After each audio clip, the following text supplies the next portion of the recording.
அலாட்மணி சேனலுக்கு வருக வருக. நாங்க செபி ரெஜிஸ்டர்ட் ஃபினான்ஷியல் அட்வைசர் கிடையாதுங்க. உங்க ஃபினான்ஷியல் அட்வைசரை கன்சல்ட் பண்ணி நீங்க உங்களுடைய முதலீட்டு முடிவுகளை எடுங்க.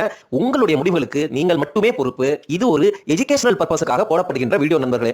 இந்த சேனலோட வீடியோவை இப்பதான் பாக்குறீங்கன்னா டிஸ்கிரிப்ஷன்ல சேனலுக்கு புதியவரா அப்படின்னு ஒரு வீடியோ லிங்க் கொடுத்திருக்கிற நண்பர்களே, அந்த வீடியோவை கட்டாயம் பார்க்கவும். அது முக்கியமான வீடியோ. அதே வீடியோ நம்மளுடைய சேனலின் ஹோம் பேஜ்ல இருக்குது. தயவு செஞ்சு இந்த சேனலுக்கு சப்ஸ்கிரைப் பண்ணுங்க, கமெண்ட் பண்ணுங்க, லைக் பண்ணுங்க. நன்றி. கொரோனா காலகட்டத்தில் ஒரு ஃபேஸ் இருந்துச்சு. அந்த ஃபேஸில் ஸ்டாக் மார்க்கெட்டு கிராஷு. டெப்ட் ஃபண்டில் காசு போட்டால் எந்த ரிட்டனுமே வரல. ஆர்பிஐ வட்டி விகிதத்தை பயங்கரமாக கீழே குறைச்சி வச்சுட்டாங்க. எங்கேயுமே ரிட்டன் இல்லை. கோல்டு கூட கொஞ்சம் ஏறிட்டு 5000 ரூபாய் விலையிலேருந்து மறுபடியும் வந்து கீழே இறங்கி ஒரு மாதிரி கன்சாலிடேட் ஆகிட்டு இருந்துச்சு.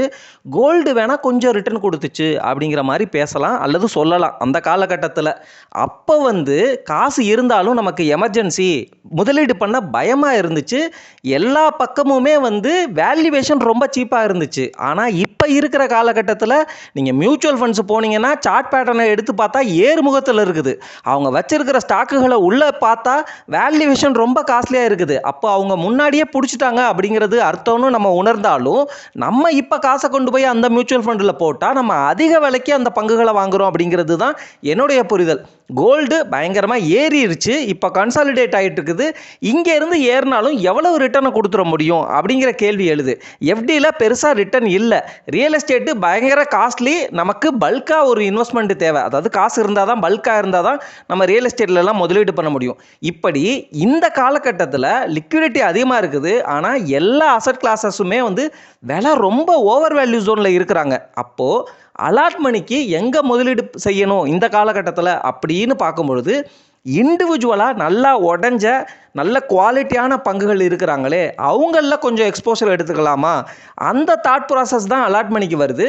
அந்த கான்ட்ரேரியன் இன்வெஸ்டிங்கில் ஓரளவு அனுபவத்தில் சிம்பிளாக விலை உடஞ்சிருக்கிறாங்க.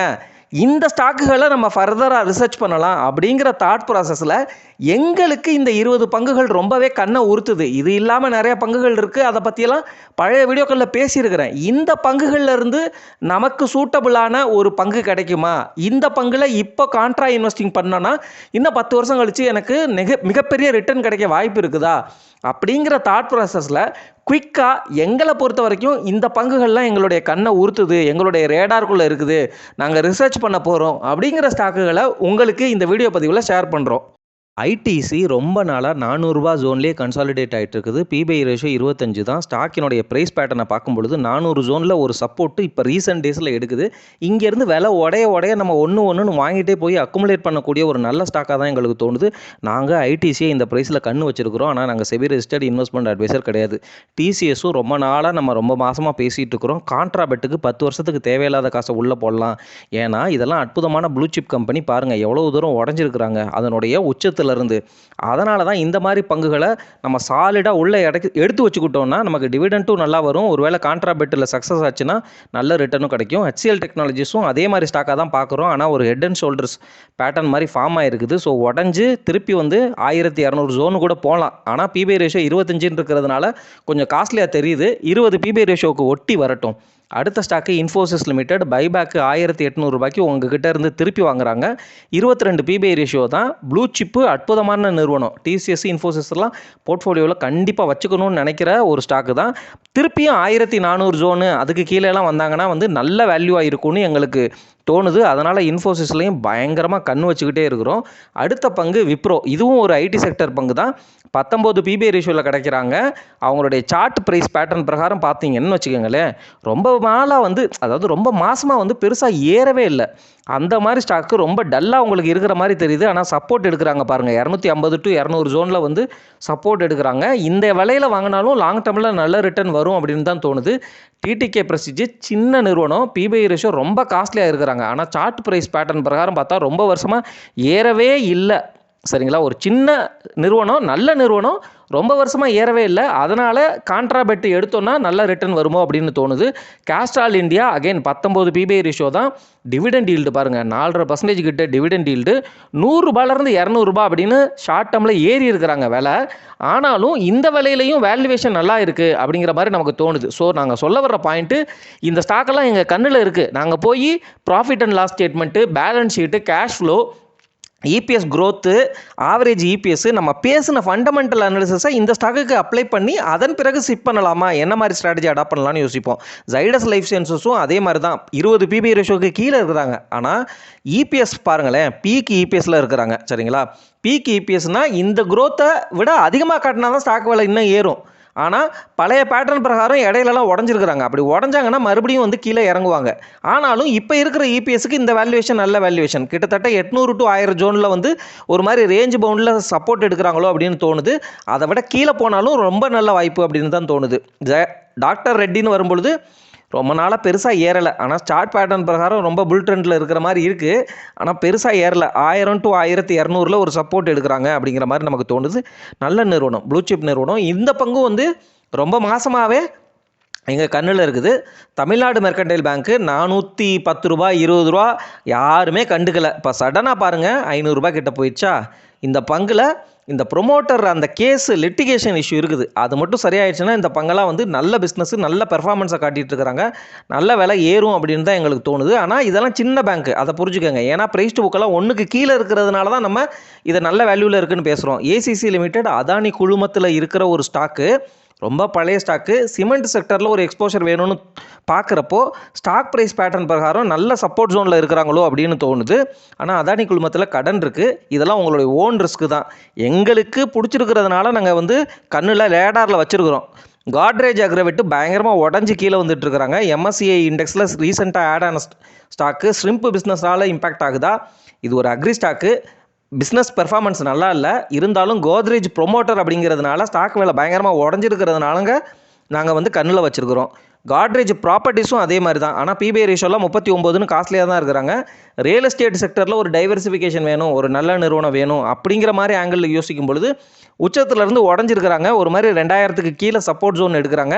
இன்னும் உடஞ்சாங்கன்னா இன்னும் நல்ல வேல்யூவாக இருக்கும் அப்படிங்கிற மாதிரி தான் தாட் ப்ராசஸில் எங்கள் ரேடாருக்குள்ளே வச்சுருக்கிறோம். கோல்கேட்டு திருப்பி நம்ம சொல்லிக்கிட்டே இருக்கிற ஒரு பங்கு.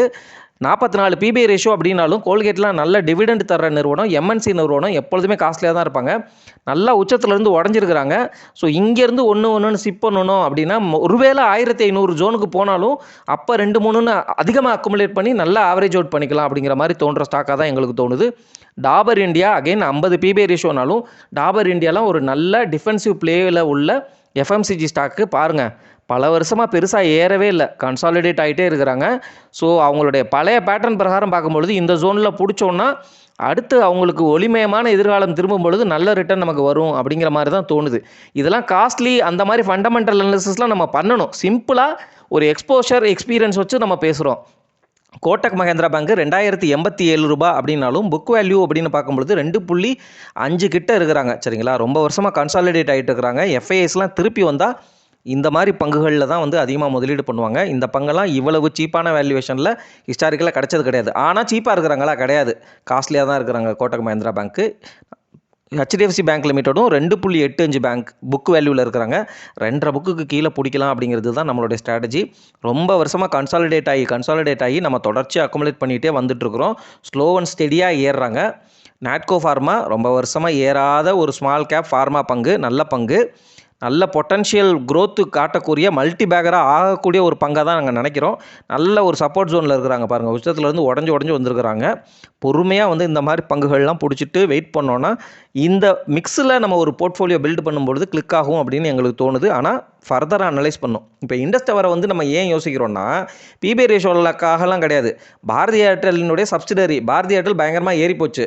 அப்போ பாரதி ஏர்டெல்லில் எப்படி எக்ஸ்போசர் எடுக்கிறது, அந்த மாதிரி ஸ்ட்ராட்டஜியில் இப்போ இண்டஸ் டவர்லாம் வந்து நம்ம யோசிச்சுட்ருக்குறோம். நண்பர்களே, 330 ரூபா போகும்போது கொஞ்சம் பாசிட்டிவாக பேசணும். பாருங்கள், தடலடியாக 400 ரூபாய் ஏறிடுச்சு. ஸோ இந்த பங்குகள் எல்லாம் நம்ம இன்னும் வந்து ஃபர்தராக நல்லா ஃபண்டமெண்டல் அனாலிசிஸ் பண்ணுவோம். இதெல்லாம் எங்களுடைய ரேடாரில் உள்ள கண்ணை உறுத்துற பங்குகள், விலை குறைஞ்சிருக்கிறாங்க. இந்த பங்குகளை எந்த ஸ்ட்ராட்டஜியில் பிடிக்கணும், இதனுடைய பியர் கூட கம்பேர் பண்ணி இதை விட பெட்டர் ஸ்டாக் இருக்கா, அந்த மாதிரிலாம் யோசிச்சுட்டு நம்ம இது வரைக்கும் வீடியோக்களில் பேசின ஃபண்டமெண்டல் அனாலிசிஸையும் பண்ணிட்டு தான் இந்த பங்குகளில் மிக்ஸாக எந்தெந்த செக்டருக்கு எவ்வளவு அலோகேஷன், அதில் இந்த ஸ்டாக்குக்கு எவ்வளவு அலோகேஷன் நம்ம கொடுக்க போகிறோம், அந்த அலோகேஷனுக்கு நம்ம எப்படி அக்குமுலேட் பண்ண போகிறோம், ஒன்று அக்குமுலேட் பண்ண போகிறோமா அல்லது பல்க் இன்வெஸ்டிங் மாதிரி பிரித்து பண்ண போகிறோமா, என்ன வேல்யூ ஜோனில் இருக்கிறாங்க, இவங்களுடைய பிஸ்னஸ் ப்ராஸ்பெக்ட் குவாலிட்டேட்டிவ் அனாலிசிஸும் பண்ணிட்டு தான் அதன் பிறகு முடிவெடுப்போம் நண்பர்களே. ஏசிசி எல்லாம் பார்த்தீங்கன்னா அதானி குழுமம், so business plus political influence, but இருந்தாலும் ரொம்ப வருஷமாக ஏறாமல் இருக்கிறாங்க அப்படிங்கிறதுனால ஒரு சின்ன எக்ஸ்போசர். எங்கள் மனசுக்குள்ளே இருக்கிறத நாங்கள் முழுசாக ஷேர் பண்ணலை, பட்டு நீங்கள் சரியான கான்டெக்ஸ்ட்டை புரிஞ்சுக்கோங்க. நம்ம வந்து இதெல்லாம் வந்து நாங்கள் ஜஸ்ட்டு வந்து எங்களுக்கு வந்து கண்ணை உறுத்துது, உங்களுக்கு பிடிச்சிருக்கு அப்படின்னா நீங்கள் போய் ஃபர்தராக அனலைஸ் பண்ணுங்கள் அப்படிங்கிறதுக்காக தான் சொல்கிறோம். நாங்கள் செபி ரெஜிஸ்டர்ட் இன்வெஸ்ட்மெண்ட் அட்வைசர் கிடையாது. இந்த ஸ்டாக்கெல்லாம் இப்படி இருக்கிறாங்க, எங்களுக்கு தோணுது, பொட்டன்ஷியல் இருக்குதோ, ஃப்யூச்சரில் வந்து வாய்ப்பு நல்ல ரிட்டர்ன் கொடுக்க வாய்ப்பு இருக்கோ அப்படிங்கிற மாதிரி தோணுது அப்படிங்கிறத தான் உங்ககிட்ட ஷேர் பண்ணுறோம்.